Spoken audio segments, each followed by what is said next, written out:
लोकसभा चुनाव जैसे जैसे नजदीक आ रहा है, आरोप प्रत्यारोप का दौर भी तेज हो चुका है। एक तरफ अगर प्रधानमंत्री मोदी तीसरी बार सत्ता में लौटने की बात कर रहे हैं, तो दूसरी तरफ एकजुट विपक्ष भी कड़ी टक्कर देने की कोशिश में है। इस बार बीजेपी का विजय रथ रोकने के लिए विपक्ष ने इंडिया गठबंधन बना डाला है। कई छोटे और बड़े दल साथ आए हैं, लेकिन अभी तक चेहरे को लेकर कोई फैसला नहीं हुआ है। इस पर क्या मायने निकाले जाएं कि एक तरफ प्रशांत किशोर इंडिया गठबंधन और राहुल गांधी पर सवालों की बौछार छोड़ रहे हैं, तो दूसरी तरफ बीजेपी को लेकर उनका पक्ष कुछ नरम दिखाई देता है। अब आइए इसे विस्तार से जानते हैं।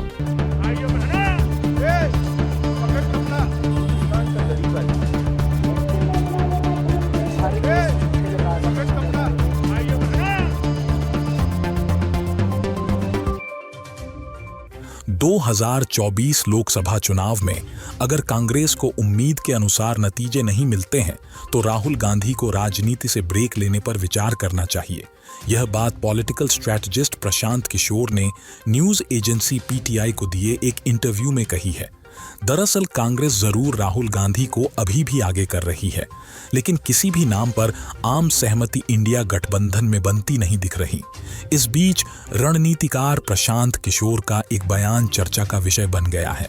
कहने को समय समय पर उनकी तरफ से विपक्ष को सुझाव दिए जाते हैं, लेकिन इस बार जिस अंदाज में उन्होंने कांग्रेस नेता राहुल गांधी को घेरा है, उसके अलग ही मायने निकाले जा रहे हैं।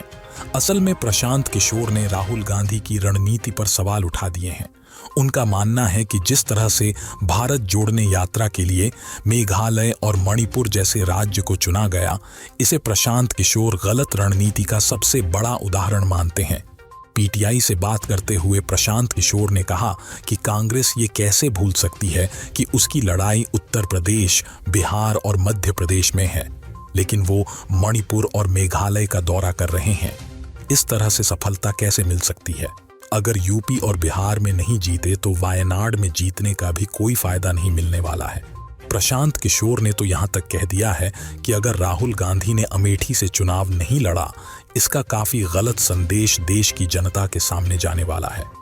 राहुल गांधी पर अपने हमले को बरकरार रखते हुए प्रशांत किशोर ने कहा कि पिछले 10 साल में आपसे रिजल्ट लाने की उम्मीद की गई थी, लेकिन वैसा नहीं हुआ।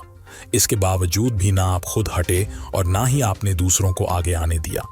प्रशांत की तरफ से राहुल गांधी को सलाह दी गई है कि उन्हें कुछ समय के लिए ब्रेक ले लेना चाहिए और किसी दूसरे शख्स को फैसला लेने देना चाहिए। प्रशांत किशोर का हमला राहुल गांधी पर तो रहा है, उनकी तरफ से इंडिया गठबंधन की रणनीति पर भी सवाल उठाए गए। उनकी तरफ से अखिलेश यादव और तेजस्वी यादव का जिक्र करते हुए कहा गया कि कहने को अपनी पार्टी में ये दोनों चेहरे सबसे बड़े हैं, लेकिन आज भी जनता ने उन्हें नेता के रूप में स्वीकार नहीं किया है। अब एक नज़र में प्रशांत किशोर के ये तमाम बयान सलाह लगा सकते हैं, लेकिन गौर करने वाली बात यह है कि पिछले कुछ समय से लगातार तल्ख अंदाज में प्रशांत के सारे हमले इंडिया गठबंधन और राहुल गांधी पर चल रहे हैं। ये बात सच है कि प्रशांत किशोर ने जन स्वराज के नाम से अपनी खुद की पार्टी अब शुरू कर ली है, लेकिन क्योंकि अभी भी वे चुनावी राजनीति में सक्रिय नहीं हुए हैं, ज्यादातर लोग अभी भी उन्हें एक रणनीतिकार के रूप में देखते हैं।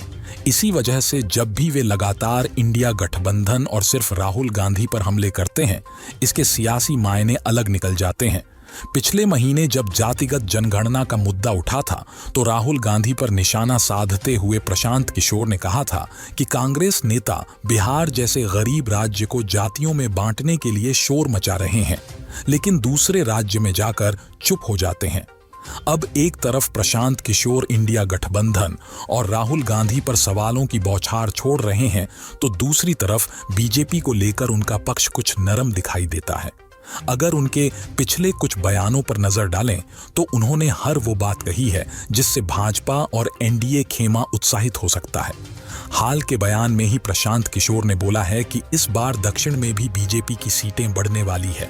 प्रशांत किशोर तो यहां तक मानते हैं कि इस बार पश्चिम बंगाल और ओडिशा में भी बीजेपी नंबर 1 पार्टी रहने वाली है। यानी कि एक तरफ विपक्ष के खिलाफ पीके के तल्ख तेवर हैं, तो वहीं एनडीए और बीजेपी के पक्ष में उनकी तरफ से कई बयान देखने को मिल रहे हैं।